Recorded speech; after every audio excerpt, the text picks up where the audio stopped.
à toutes et à tous ma team Kiefer, j'espère que vous allez bien. C'est avec plaisir qu'on se retrouve aujourd'hui pour cette nouvelle vidéo, pour le résumé complet de, de la Flèche Wallonne 2022, donc qui relie la ville de Blény au mur de Huy, donc 202,1 km, une course qui est classée World Tour, qui est un peu la grosse classique des coureurs punchers. C'est la course qu'a gagné 5 fois Alejandro Valverde, qui la faisait aujourd'hui pour sa dernière fois, sa dernière participation, lui qui va prendre sa retraite à la fin de la saison.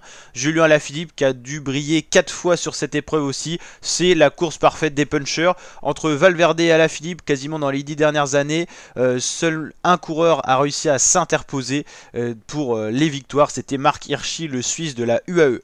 Donc une côte très vallonnée au programme avec une échappée qui s'est créée, une échappée matinale.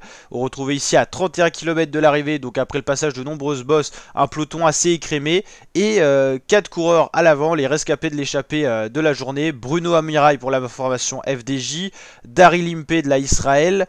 Et ici c'était un jeune coureur talentueux français de la Direct Energy. On va voir son prénom juste après. Hop là, c'était tout simplement Valentin Ferron et Janssen pour la formation Alpecin Phoenix. Ensuite, on a un duo à l'arrière qui s'est créé avec Simon Kerr pour la Education First, lui qui a attaqué, il est sorti du peloton. Et là, c'est Guglielmi, lui qui a été dans l'échappée du jour et qui s'est accroché donc à l'attaque de Simon Kerr. Donc 27 km de l'arrivée, 42 secondes d'avance pour les hommes de tête. On voit ici l'Espagnol Alejandro Valverde, 41 ans à l'arrière du peloton. Pour l'instant, il n'est pas encore temps de se placer à l'avant pour lui. Là, on voit une interview de Julien Alaphilippe, vainqueur l'an dernier, le champion du monde. Et voilà, regroupement en tête de la course, on retrouve Daryl Impey, Guglielmi, Amira, Janssen, Ferron et Simon Kerr qui vient d'attaquer avec son équipe Education First, seulement 21 secondes à 24 km de l'arrivée. Un peloton encore assez conséquent. On peut apercevoir aussi le paysage grâce aux cyclistes, c'est toujours sympa. Ici donc toujours le groupe qui perd de l'avance sur le peloton, un peloton qui roule notamment sous l'impulsion des Bahreïn ou encore des Trek. Bruno Amirail qui redonne un peu d'accélération à cette échappée, mais c'est Simon Kerr qui rattaque à nouveau et qui est le plus fort. Seul un coureur, Valentin Ferron, rescapé de l'échappée matinale, arrive à s'accrocher aux roues du Britannique tout simplement. On a donc un duo qui se forme en tête et dans le peloton, UAE, Bahreïn, les écuries sont prêtes mais ça roule pas encore à gros tempo. On a encore le temps à 20 km de l'arrivée. Les stratégies ont déjà été mises en place. On retrouve à la tête de la course Valentin Ferron et Simon Kerr. On voit encore les poursuivants mais ça s'éloigne, ça creuse. Guérin Thomas qui roule pour la Ineos. Et voilà les poursuivants qui se font reprendre petit à petit par le peloton. Il ne reste plus que 2 hommes en tête de la course. 20 secondes, ça résiste bien. C'est plutôt pas mal ce que donnent les deux coureurs qui se relayent. Voilà, Simon Kerr qui donne quand même beaucoup plus de relais que Valentin Ferron, mais normal, il était là depuis le début de la matinée. Voilà, le duo vient de se faire reprendre à 7 km de l'arrivée. C'est donc Guérin Thomas qui mène la tête de la course. Et on a une attaque de Cofidis, 3 coureurs qui attaquent, Maury Van Sevenant qui est là. Et c'est Rémi Rochas qui est parti tout seul chez Cofidis. Ineos qui roule encore. Et on a eu un contre. Van Sevenant s'est fait reprendre par Craig Anderson. Craig Anderson toujours. Et là Israël qui roule. Craig Anderson qui roule encore. Mais ça va être compliqué pour lui.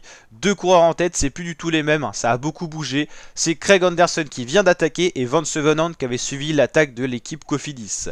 Ineos qui roule à l'arrière. L'écart est très mince. On arrive dans le mur de Huy. Mais ça revient, c'est Henrik Mas pour la Movistar qui roule là. On voit Julien Alaphilippe, le champion du monde qui est placé là. Warren Barguil, Tadej Pogacar un peu plus loin. Warren Barguil qui est... Alors oui, Warren Barguil c'est lui ou lui, je me demande si c'est pas plutôt lui. Voilà, ça roule. Les coureurs prétendant à la victoire sont bien placés. Dylan Tuns, Alejandro Valverde, Henrik Mas, Alexander Vlasov. On a qui d'autre? On a Daniel Felipe Martinez. On a Alexis Willermoz. Voilà. C'est Vlasov qui attaque un petit peu. Et là, c'est Dylan Tuns qui lance l'offensive. Valverde est là. Vlasov, il est là. Pogacar est là. Felipe Martinez. Alaphilippe un peu rentré. Pogacar, il craque. Alaphilippe va reprendre un peu. Mais Dylan Tuns très fort. Et personne va arriver à les battre Dylan Tuns. Valverde fait 2. Vlasov fait 3. Et Alaphilippe seulement 4ème. victoire donc de Dylan Punz pour cette Flèche Wallonne 2022. C'était clairement le plus fort, c'était la grosse attaque du mur de 8, personne n'a réussi à le prendre en compte. Pourtant Valverde avait la bonne position en tant que deuxième, il aurait pu contrer, mais il avait tout simplement pas la force, le vétéran de 41 ans. Alaphilippe mal placé, mais c'est peut-être aussi parce qu'il n'avait pas les jambes. En tout cas, il ne gagnera pas cette Flèche Wallonne 2022. On l'attendra bien sûr sur d'autres classiques avant notamment le Tour de France, mais Dylan Teuns aujourd'hui le plus fort, il fait quand même partie, il faut pas le sous-estimer, des bons punchers grimpeurs, lui qui avait gagné à la planche des belles filles dans le Tour de France, la première d'ailleurs fois où le Tour de France empruntait la planche des belles filles. Donc belle victoire du coureur de la Bahreïn qui a bien travaillé aujourd'hui, notamment avec Damiano Caruso. Ils avaient une très grosse équipe, on l'avait dit dans la présentation des équipes, c'était une des grosses start list et donc il remporte cette Flèche Wallonne 2022. Donc voilà, qui succède à Julien Alaphilippe. Donc n'hésitez pas à liker la vidéo si elle vous a plu, à vous abonner, à activer la petite cloche, à commenter et je vous dis à très bientôt pour de nouvelles vidéos ma team. On va bientôt suivre, enfin on va bien sûr suivre les autres courses qui arrivent dans le calendrier cycliste, c'est-à-dire Liège-Bastogne-Liège, Tour de Romandie, Giro d'Italia le 6 mai. On suit tout ça sur la chaîne, donc n'hésitez pas à nous rejoindre pour venir kiffer avec nous. Allez, ciao ma team!